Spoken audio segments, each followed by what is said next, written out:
बिस्मिल्लाहिर्रहमानिर्रहीम। इस video lecture में केपीके बोर्ड इलेक्ट्रोमैग्नेटिक इंडक्शन की रिमेनिंग न्यूमेरिकल क्वेश्चन सॉल्व करते हैं। तो क्वेश्चन नंबर 7 है a rectangular wire loop of sides 8 centimetre and 2 centimetre. Let's suppose L जो है यहाँ पर गिवन है 8 सेंटीमीटर। तो जैसे कि अगर इसको हम मीटर में कन्वर्ट कर देते हैं तो डिवाइड बाय 100 ये 0.08 मीटर हो जाएगा, यानी 0.08 मीटर। और दूसरा जो ब्रेथ गिवन है b is equal to 2 centimetre, तो ये b is equal to 0.02 metre हो जाएगा। तो देखिए दोनों को हमने स्टैंडर्ड में कन्वर्ट किया। With a small cut at moving out of the region, यानी out of the region small cut move for a uniform magnetic field of magnitude 0.3 tesla. b का जो मैग्नीट्यूड है वो 0.3 टेस्ला है।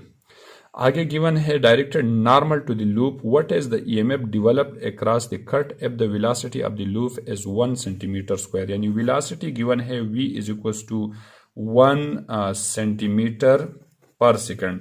तो सेंटीमीटर को जैसे अगर हम मीटर में कन्वर्ट कर देते हो 1 मल्टीप्लाई बाई 10 की पावर -2 मीटर पर सेकंड हो जाएगा, ये गिवन है। And the direction normal to the longer side, हाँ longer side shorter side, for how long does the induced EMF, यानी दोनों साइड पे इंड्यूस्ड ईएमएफ कितने टाइम के लिए प्रोड्यूस होगा। तो देखिए अब हमने फाइंड आउट करना है। सबसे पहले जो है अगर हम गौर कर ले यहाँ पर, तो हमने ईएमएफ जो है लॉन्गर साइड पे मालूम करना है। हमने बी में जो है ईएमएफ जो ब्रेथ है इस पे हमने फाइंड करना है। और सी जो है हमारे पास इस यानी T1 यानी लॉन्गर साइड का जो टाइम है कितने टाइम के लिए यहाँ पर इंड्यूस्ड हो रहा है इसको फाइंड करना है। डी जो है हमारा T2 जो कि ब्रेथ पे ईएमएफ इंड्यूस्ड हो रहे हैं उसी को भी हमने फाइंड आउट करना है। तो देखिए अब अगर हम गौर कर ले, लेट्स सपोज ए को फाइंड करने के लिए EL को फाइंड करने के लिए VBL हो जाएगा। तो देखिए B की वैल्यू भी गिवन, यानी वेलोसिटी भी गिवन है हमारे पास और लेंथ भी गिवन है 0.08 सेंटीमीटर। जैसे कि अगर इसको हम मल्टीप्लाई कर देते हैं तो 1 मल्टीप्लाई बाई 10 की पावर -2 और b की वैल्यू 0.3 और मल्टीप्लाई बाई लेंथ जो है 0.08, तीनों को अगर हम मल्टीप्लाई कर देते हैं तो EL जो है ये बराबर हो जाएगा 2.4 एक्सपोनेंशियल -4 वोल्ट के इक्वल हो जाएगा। ये EL की वैल्यू है। b को कैलकुलेट करने के लिए ये आ जाएगा हमारे पास इस इक्वेशन को, यानी यहाँ पर लेंथ की जगह पर हमने b लगाना होगा, यानी EB is equal to VBL, यानी L जो है ये ब्रेथ के इक्वल है। तो इसके अगर हम वैल्यूज रिप्लेस करेंगे तो EB is equal to V again 10 की पावर -2 मल्टीप्लाई बाई 0.3 और ब्रेथ जो है यहाँ पर 0.02 गिवन है। जैसे कि इसको कैलकुलेट कर देते हैं तो EB की वैल्यू तकरीबन हमारे पास बन जाएगा EB is equal to 0.6 multiply by 10 की पावर -4 वोल्ट बन जाएगा, यानी दोनों साइड्स पे हमने EMF फाइंड किया। अब हमने मालूम करना है कि कितने टाइम के लिए जो है इस वाली साइड पे EMF इंड्यूस्ड हो रहे, कितने टाइम के लिए इस वाली साइड पे EMF इंड्यूस्ड हो रहे, यानी T1 और T2 को फाइंड करने के लिए। तो देखिए T1 को फाइंड करने के लिए ऐसा कर देते हैं, तो हमें मालूम है कि इंड्यूस्ड EMF जो है ये delta phi divide by delta T के इक्वल होते हैं। Rate of change of magnetic flux with respect to time is equal to EMF।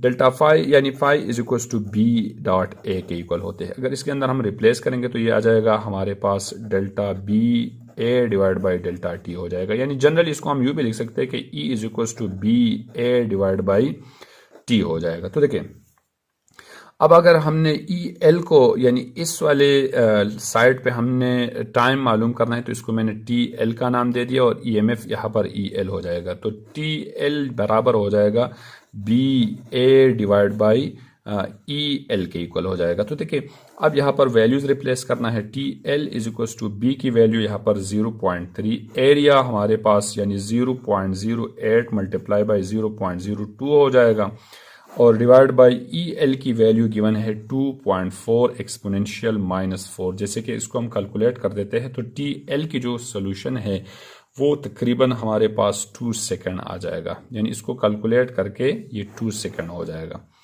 और दूसरा जो ये 2 सेकंड है, ठीक है, देखिए दूसरा जो हमने कैलकुलेट करना है तो ये हो जाएगा EB is equal to BA, यही इक्वेशन मैंने यूज किया और EB ये TB हो जाएगा। तो देखिए ब्रेथ पे जो टाइम है T small b is equal to B A divide by E B हो जाएगा। इसमें अगर हम वैल्यूज रिप्लेस करेंगे, बी की value 0.3 multiply by 0.08 multiply by 0.02 और ई बी की वैल्यू है 0.6 एक्सपोनेंशियल -4। जैसे कि इसको हम कैलकुलेट कर देते हैं तो ब्रेथ पे जो टाइम है, इंड्यूस ईएमएफ का जो टाइम है, ये तकरीबन हमारे पास आ जाएगा 8 सेकेंड। तो 8 सेकंड के लिए ब्रेथ पे ईएमएफ इंड्यूस्ड हो रहे, 2 सेकंड के लिए लेंथ पे ईएमएफ इंड्यूस्ड हो रहे। क्वेश्चन नंबर 8 बता रहे कि 90 millimetre length of wire move with in upward velocity के साथ मूव हो रहे अब 35 मीटर पर सेकंड। यानी यहाँ पर जो वेलोसिटी गिवन है वो 35 मीटर पर सेकंड वेलोसिटी गिवन है। Between the poles of magnet, the magnetic field is 80 milli tesla. B की वैल्यू गिवन है यहाँ पर 80 मिली टेस्ला, यानी 80 मल्टीप्लाई बाई 10 की पावर -3 टेस्ला, ये गिवन है हमारे पास। आगे गिवन है to the right if the resistance in the wire is 5 milli ohm. Resistance जो है वायर में 5 मिली ओहम है, इसको भी अगर हम कन्वर्ट करेंगे तो 5 मल्टीप्लाई बाई 10 की पावर -3 ओहम हो जाएगा। आगे गिवन है क्वेश्चन के अंदर what are the magnitude and direction of induced EMF. जो इंड्यूस्ड ईएमएफ है इसका मैग्नीट्यूड और बी हमने जो है यानी डायरेक्शन ऑफ इंड्यूस्ड ईएमएफ बताना है। ये दो चीज़ें हमने मालूम करना है। तो देखिए अब इसको फाइंड करने के लिए देखिए वेलोसिटी भी गिवन है, बी भी गिवन है और इसी तरह से अगर हम गौर कर ले तो यानी देखिए यानी what are the magnitude and direction of induced current, यानी हमने ईएमएफ नहीं करंट मालूम करना है, आई को हमने यहाँ पर फाइंड करना है। तो देखिए आई के लिए अब यूज कर देते हैं ओहम लॉ।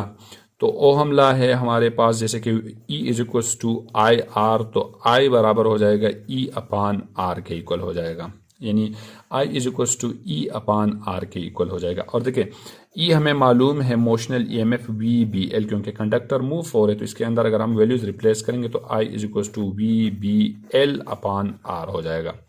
यानी ये बना हमारे पास फार्मूला।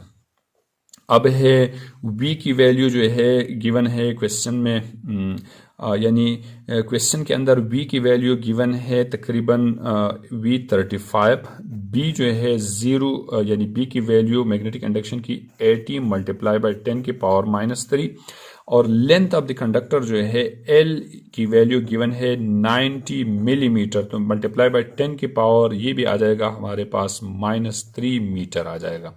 यानी इसको मैंने शॉर्टली लिख किया 90 मल्टीप्लाई बाई 10 की पावर -3, तो ये भी आ जाएगा 90 मल्टीप्लाई बाई 10 की पावर -3, मिली मीन 1000 -3 और डिवाइड बाय आर की वैल्यू जो गिवन है वो 5 मल्टीप्लाई बाई 10 की पावर -3 है। तो ये इसके साथ कैंसिल हो जाएगा, ये 7 हो जाएगा हमारे पास। बाकी सबको मल्टीप्लाई करके आई की जो वैल्यू है वो तकरीबन 50.4 एम्पेयर आ जाएगा। यानी ए पार्ट को हमने फाइंड किया 50.4 एम्पेयर। अब हमने डायरेक्शन बताना है, तो क्वेश्चन के अंदर बता रहे कि 90 millimetre length of wire move with in upward velocity, यानी ये अपवर्ड वेलोसिटी के साथ मूव हो रहे हैं, यानी वेलोसिटी की डायरेक्शन हमारे पास जो है v इसी तरह से है। Between poles of magnet the magnetic field 80 milli tesla directed to the right, यानी मैग्नेटिक फील्ड के b की जो डायरेक्शन है वो राइट के डायरेक्शन पे है, यानी b हमारे पास इस डायरेक्शन पे है। तो if the resistance in the wire 5 milli, what are the magnitude and direction, तो डायरेक्शन ऑफ करंट हमारे पास क्या होगा। तो अगर अगेन हम Fleming right hand rule use करेंगे तो देखिए ये इस वक्त जो है कंडक्टर हमारा जो है यू मूव हो रहे हैं यानी अपवर्ड इस डायरेक्शन में, और बी की डायरेक्शन ये है, ये जो है मोशन की है, फोर्स की, मैकेनिकल फोर्स की डायरेक्शन है, और जो फिंगर है वो डाउनवर्ड आ रहे। तो यानी इस वक्त जो है हमारे पास करंट की जो डायरेक्शन है वो इन साइड द पेपर होगा, यानी and to the plane of the paper, यानी Fleming left right hand rule की मदद से हमने इसको फाइंड किया। तो करंट का जो डायरेक्शन है यानी करंट जो है वो क्या होगा, इन साइड होगा, इन टू द पेपर होगा, यानी इनसाइड द पेपर होगा। यानी डायरेक्शन हमारा जो है करंट का वो इनसाइड द पेपर है, इनटू द पेपर है।